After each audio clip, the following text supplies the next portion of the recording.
Hello and welcome.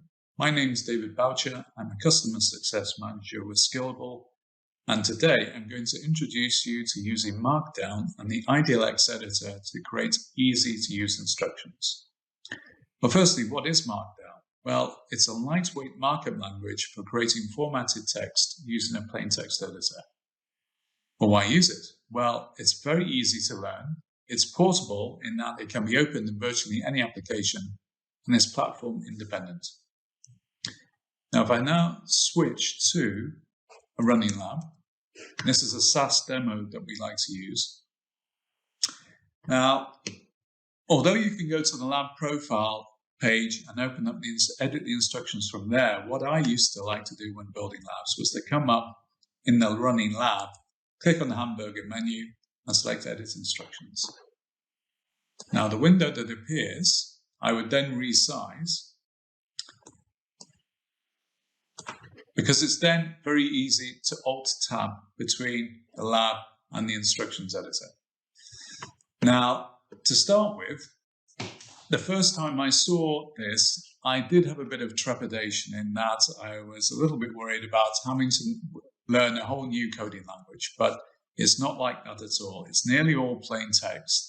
And one of the great things about our editor is if you come up to the question mark, click on this, you then get a cheat sheet containing all the commands at hand that you can just come in and copy and insert into the editor itself. Now, also what I found is basically I could write 80% of my labs using these first 2 pages of instructions. Although there are, now, when you get onto more sort of complex features, you can use variables and code blocks, and if you write in those sort of labs, these things are invaluable. But you don't generally need to use these more powerful features. Although coming down to the bottom, you then get audit task lists and tables, which I did find very useful, especially the audit task list, which I'll show you in a moment.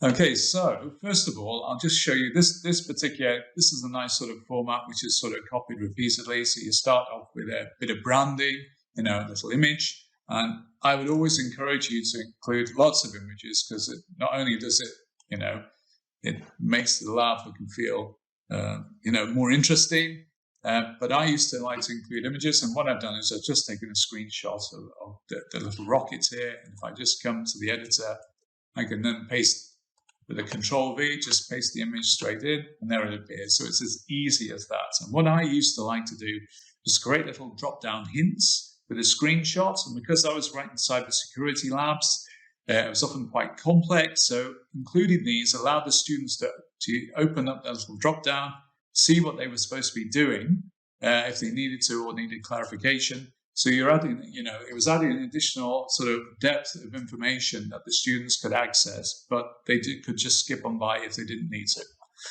Okay, so there's a screenshot. Very easy, as I've shown you, to add that.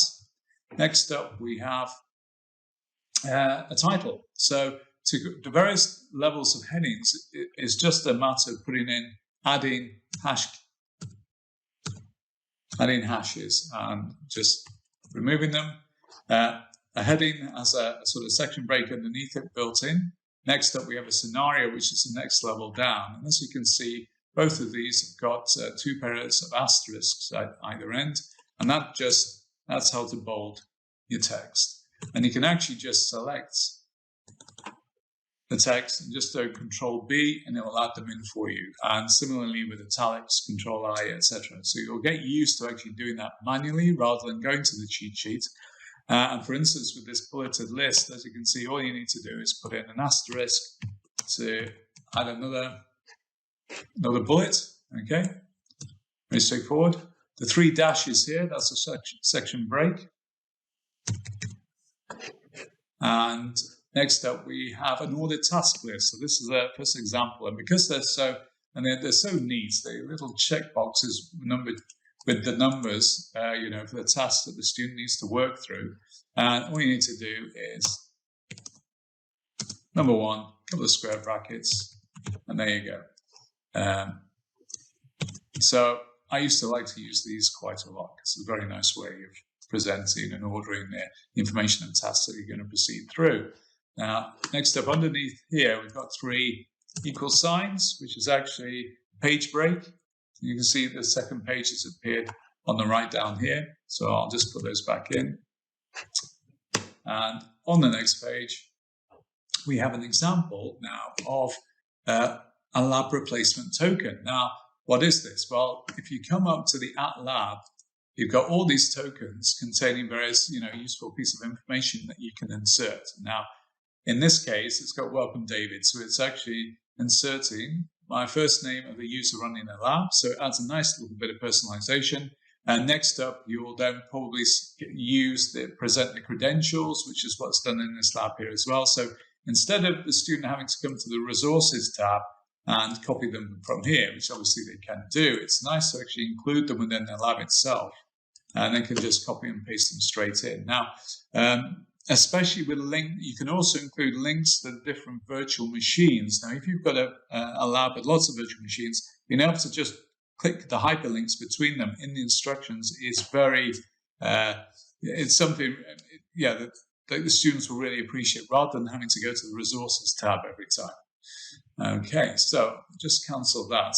So there's a token, lab replacement token, and then we have the credentials that's presented. And as you can see, they're in bold because they've got the 2 asterisks, but they've also got these 2 plus signs on either end, and that then makes it copyable.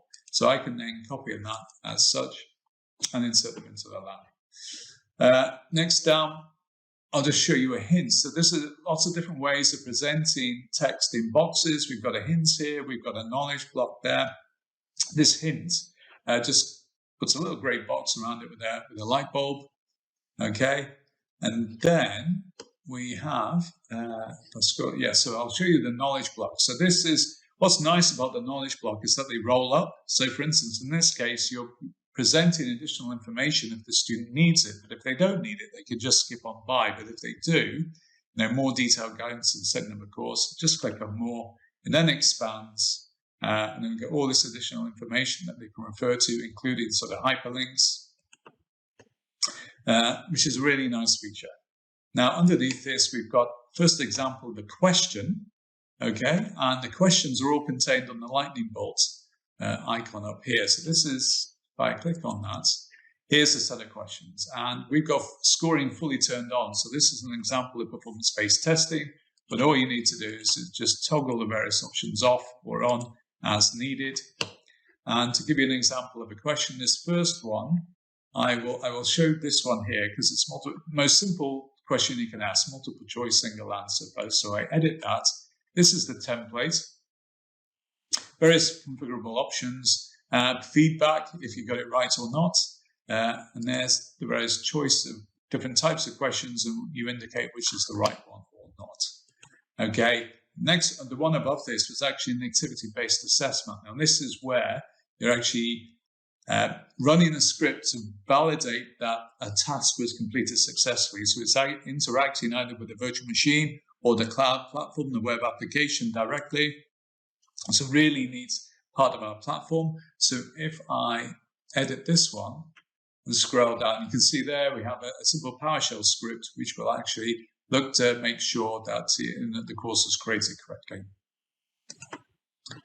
Okay, so that's questions as well. So I think lastly, what I want to just show you is if here's an alert box. Okay, so that's another example. I just want to go on to the last page because I've got an example of a couple of videos which have been embedded. Now, this is the basic format. You create a basic course, and then it's the exclamation mark video, square brackets, the title, and then the YouTube link. And there it is. It's embedded within its own player. So I very much encourage you to include these other sort of types of various different forms of media. Adds a lot of interest. You can also include Vimeo as well. Embed that in it. You can embed that in its own player as well too. And obviously, adding hyperlinks throughout your instructions is a good idea too. So thank you very much. So hopefully I've given you a little bit of a quick introduction to the various sort of features that you can write your instructions with. And I'd very much encourage you to just have a go. It's really easy. Most of it's plain text. And with a cheat sheet, it is so easy to get up and running and create really professional looking labs with a relatively small amount of effort, which we'll all appreciate. Okay, thank you very much for your time. Hope to see you again soon.